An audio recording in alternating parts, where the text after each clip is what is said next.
Om Sai Ram. This is a reading of the Vishnu Sahasranama, and this is being read from a book by Swami Chinmayananda called 1,000 Ways to the Transcendental. In each chapter, I'll be reading 50 of these glorious names of the Lord Vishnu, along with possible meanings and implications of each name. Number 201, Sandata, the correlator, the regulator, the one who correlates the actions and their fruits. In fact, the fruit of an action is nothing other than the action itself. The action itself presents as its fruit in a different period of time, maturing under its own law. This great law is the Lord whom the devotee accepts as the giver of all fruits of action. Number 202, Sandhiman, the structural engineering of individuality, is the mightiest of phenomenon available in nature. The Supreme is the law and the lawgiver, and the light of consciousness functioning in the mind and intellect itself is the individuality or jiva that comes to suffer the good and bad results of the actions. Thus, not only that it is he who is the giver of the results, but it is he again who is the enjoyer or the sufferer of the results. Hence, he is called as the one who is apparently conditioned by the actions that emanate from him, Sandhiman, or enjoyer.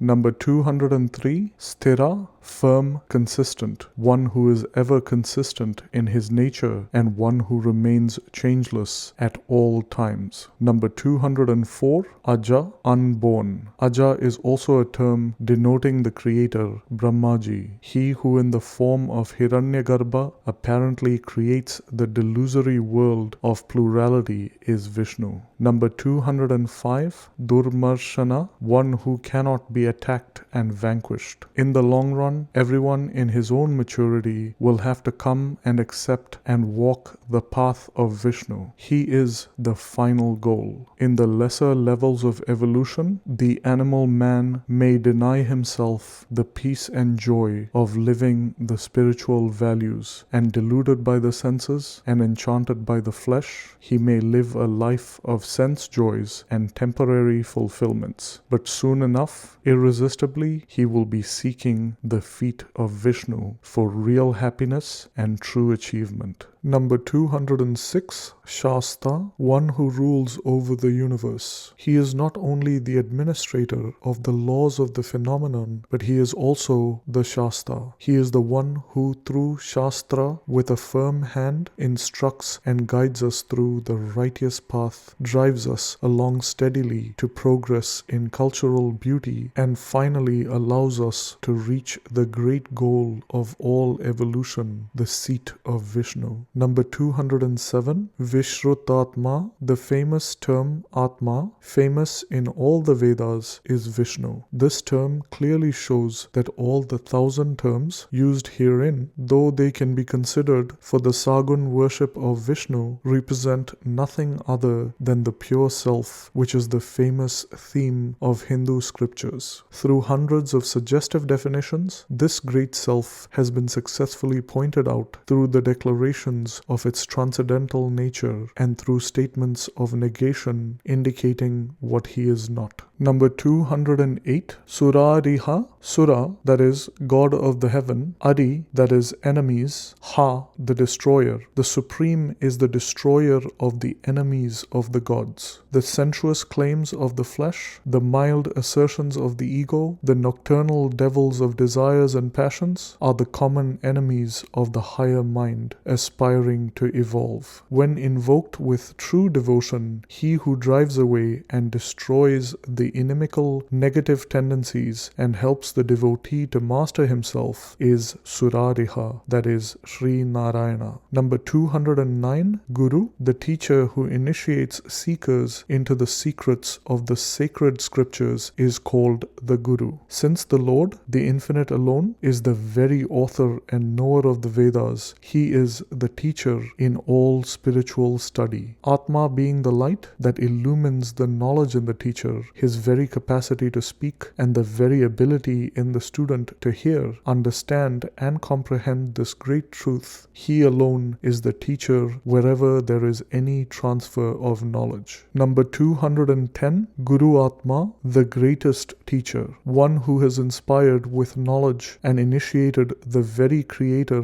Brahmaji into the knowledge of the 4 Vedas. The creative mind of the very first spiritual master must have received this experience of the transcendental initiated by none other than the Supreme itself. Later on, the man of realization might come to help other seekers, and to that extent, the following generations of disciples can no doubt psychologically believe that the teacher guided them to the truth. But in fact, for all times to come, the final experience of the theme of the Vedas is arrived at only through the final revelation, which has nothing to do with the teacher or the text. The Svetasvatara Upanishad says, "It is he who first created the creator and imparted him with the Vedas." Number 211, Dhamma, the goal, that is, the sacred destination of a pilgrimage. The Supreme is the Param Dhamma, the supreme destination, having reached which there is nothing more to reach. This absolute state of perfection is called the peak or Dhamma. The Sanskrit term Dhamma also means effulgence. The pure consciousness, as the illuminator of all experiences, is considered and glorified as the light of all lights. Number 212, Satya, one who is himself the truth. The difference from the general connotation we have for the term, that which remains without a change in the past, present, and future, is called Satyam. Truth, knowledge, infinite, is Brahman, thunders the scriptures. The Brihad Upanishad states, the pranas are the truth, and he is the truth of them. Number 213, Satya Parakrama, dynamic truth. Passive truthfulness is the harbor of the fools, the dark den of the cowards. Although it is any day better than suicidal untruth and criminal dishonesty. The Lord, the Infinite, is not only himself the truth, but he is dynamic in insisting that the truth shall prevail, not untruth. Number 214, Nimisha, the condition of the eyelids closed is called Nimisha. The unwinking is called Animisha. When the eyes are open, the mind is extroverted. The condition of mental introvertedness is expressed in an unconscious closing of the eyes. When a man is thinking deeply, remembering, contemplating, we find him naturally closing his eyes. In a state of intense contemplation, when the intellect is turned away from the objects of experiences, the bosom experiences the one divine subject both within and without. The Lord is described here as with eyes closed, only to indicate that he is ever rooted in himself. Number 215, Animisha, one who remains unwinking. The Supreme is indicated here by the term unwinking in the sense that the consciousness is ever knowing. In Shankara's words in Chandayoga Bhashya, there is no cessation of knowing in the knower. Number 216, Sragvi. A garland is called Srak, and therefore the term means one who is constantly wearing a garland of undecaying flowers. The famous garland of Vishnu is called Vaijayanti. Number 217, Vachaspatir Udharadi. Vachaspati is a term given to one who is eloquent in championing the supreme law of life, and Di means the power of intelligence, and Udharadi, one who has a large-hearted intelligence, one who is not puritanical in his viewpoints. God is not only the declarer of the law, but he has a large-hearted tolerance to appreciate the weakness of the devotee's heart, suffering under the delusion of Maya, and hence has sympathy for the weakness in us. This is expressed in God's infinite kindness towards sinners in general. Number 218,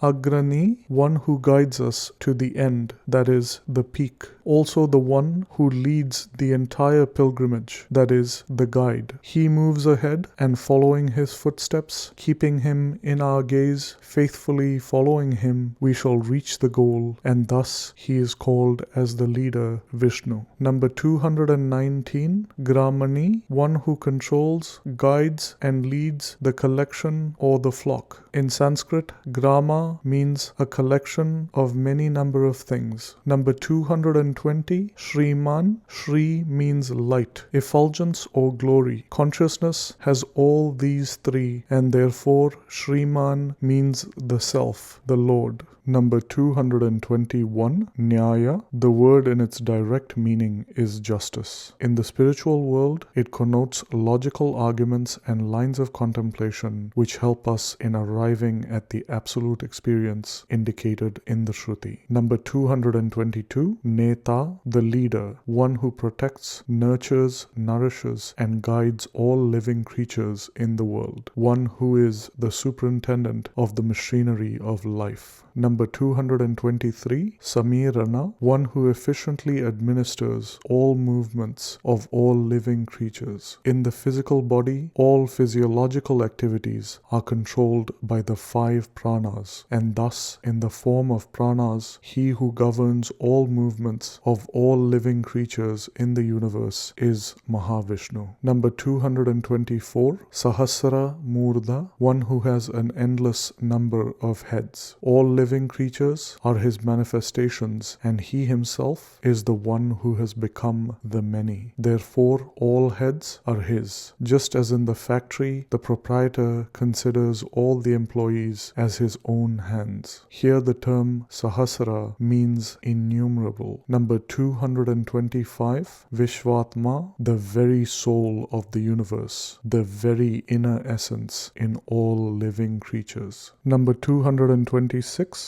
Sahasraksha. In describing the macrocosmic form of the Lord, we have an endorsement of this declaration in the Bhagavad Gita. Number 227, Sahasrapat. In the Purusha Sukta of the Rig Veda, the same terms are used in describing the infinite form of the mighty truth. The Purusha is 1,000-headed, 1,000-eyed, and 1,000-footed. Number 228, Avartana, one who is the unseen dynamism behind the ever-whirling wheel of time upon which play the endless drama of birth and death. The repetition, Avartanam, of these changes is the experience of samsara, and the one mighty Lord in whose presence alone the factors of matter start their thrilled dance of decay is indicated here as the great power behind the continuity of change in the world of phenomena. Number 229, Nivritatma, the pure self which has retreated totally from all its identifications with matter. In short, Mahavishnu is the pure self, ever immaculate and totally free from all the sorrows of the constant modifications taking place in nature. 230, Samvrita, one who is completely veiled from the recognition of the perceiving, feeling, thinking entity, that is, the ego. The self is veiled from direct experience of all jivas. This intellectual state of non-apprehension creates the agitation which is the cause for the misapprehensions of truth as the sad and sorrowful world of imperfections. Thus veiled lies the truth today to the seeker, and that glorious spiritual center is Vishnu. Number 231, Sampramardana, one who persecutes relentlessly men who are sensuous, evil-minded, and so fully extrovert in their personalities, that is, Rakshasas, in the form of disease, decay, disaster, or death, that which manifests to annihilate the pride, vanity, and conceits of all animal men as they live drowned in their flesh cravings, low emotions, and materialistic values, is the ultimate reality, the Supreme Lord Vishnu. Number 232, Ahasam Samvartaka, one who thrills the day, that is Ahas, and makes it function vigorously, that is Pravartaka. The one who dynamizes the day and lends the enchantment of joy to all living creatures is the sun. The mighty truth, who in the form of the sun gives life to all and lends this energy to them to act, is Vishnu. Number 233, Vani, fire, one who is worshipped at the altar as the god of gods, was fire in the Vedic period. Invoking the various deities, oblations were poured into the fire in Vedic ritualism, and Lord Fire is entrusted with the duty of conveying the oblations to the appropriate deities invoked by the devotee. Number 234,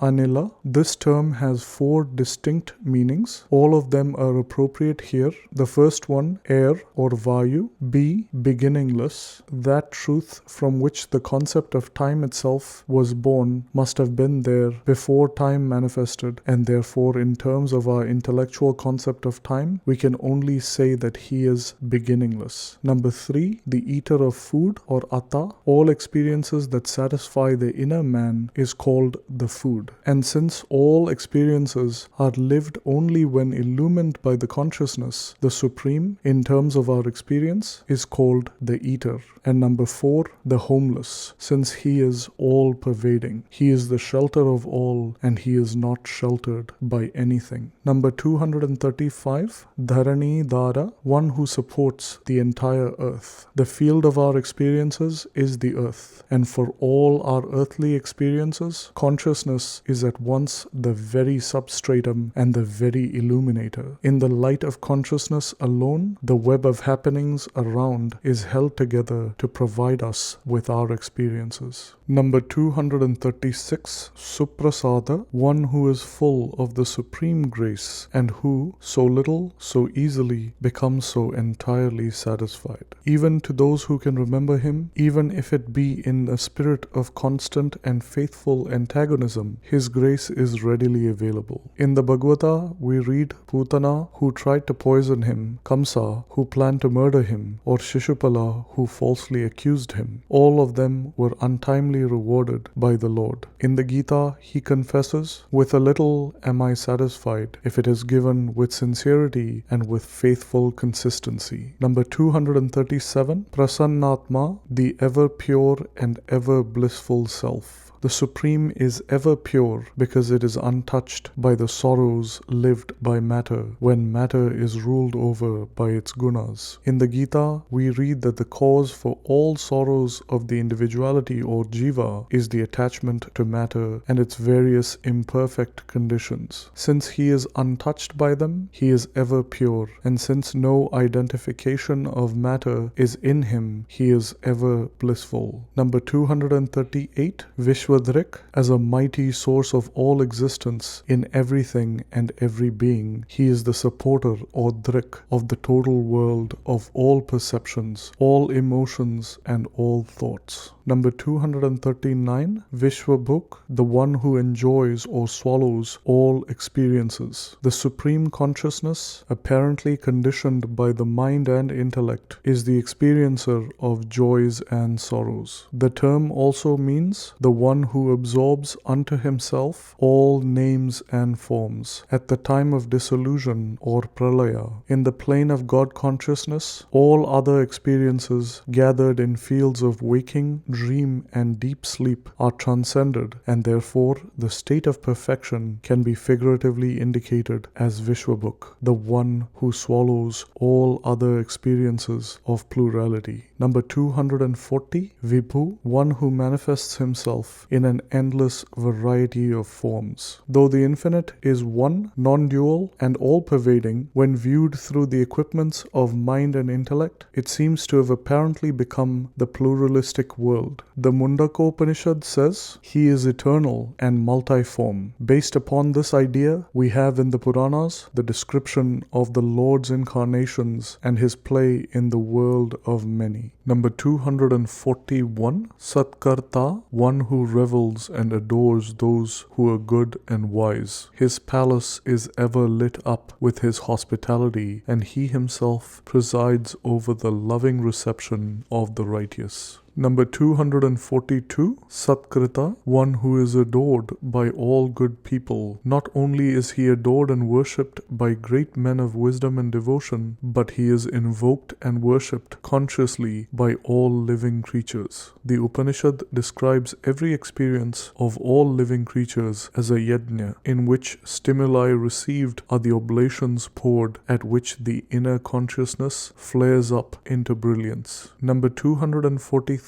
Sadhu, one who functions strictly according to the righteous code of living, is a sadhu. The self is the mighty presence which apparently lends intelligence and capacity to inert matter. The supreme sadhu is Vishnu himself. Number 244, Janu, leader of men, the one who leads all creatures along the path of an inexorable law, the law of action and reaction, that is, the rhythm of karma. Number 245, Narayana. This simple sacred word has an endless number of direct and indirect meanings, imports and suggestions, and Vyasa seems to have explored almost all its possibilities. Number 1, the shelter, that is, the shelter for man, is Narayana. Number 2, the term Nara implies the egocentric individuality, and a large collection of them is called Nara, and the one who is the sole refuge for all living creatures is called Narayana. Number 3, Nara also means Ishvara, and the elements born out of him are called Nara, and one who is the controller, the regulator, the very source of all existence in these very tattvas is called Narayana. Number 4, Nara also means waters. According to the picture painted in the Puranas of the deluge, wherein the names and forms devolve themselves into their elemental waters, the Lord is objectively described as lying alone upon the waters, holding in his lotus hand his own lotus feet and sucking his own toe with his lotus tips. The lotus child resting playfully upon a banyan leaf floating up on the waters of the deluge. Number 246, Nara, the guide. One who guides all creatures strictly according to their actions is none other than the ancient self. Number 247, Asankhyeya. Sankhya means number. Asankhya means numberless. Asankhyeya is one who has numberless names and forms. The infinite variety of things and beings that constitute the manifested universe are all his own form, and hence he is indeed numberless. In the 11th chapter of the Gita, we see through Arjuna's eyes the cosmic form of the Lord, of boundless forms on every side, with numberless arms, stomachs, mouths, and eyes. Neither end nor middle nor beginning do I see, O Lord of the universe. Number 248, Aprameya Atma. Prameya means pramana vishaya, anything that can be known through any of the sources of knowledge, direct or indirect. The Atma, that is, the self, cannot be apprehended by the intellect through any of the known sources of knowledge, and so he is called Aprameya. One who has this nature is the self, Aprameya Atma, that is, Sri Narayana. Number 249, Vishishta, the one who transcends everything in his glory, is the supreme. Something that is other than the three bodies, something other than the five kosas, something definitely different from the finite world of perishable things is the infinite self, which cannot be defined in terms of either the waking or the dream or the sleep conditions. Number 250, Shishtakrit, one who governs, one who is the lawmaker and the law that governs the universe. The goal of his administration is the protection of the good. Mahavishnu is the governor of all and the protector of the good. And this brings us to the end of names 201 through 250 of the Vishnu Sahasranama.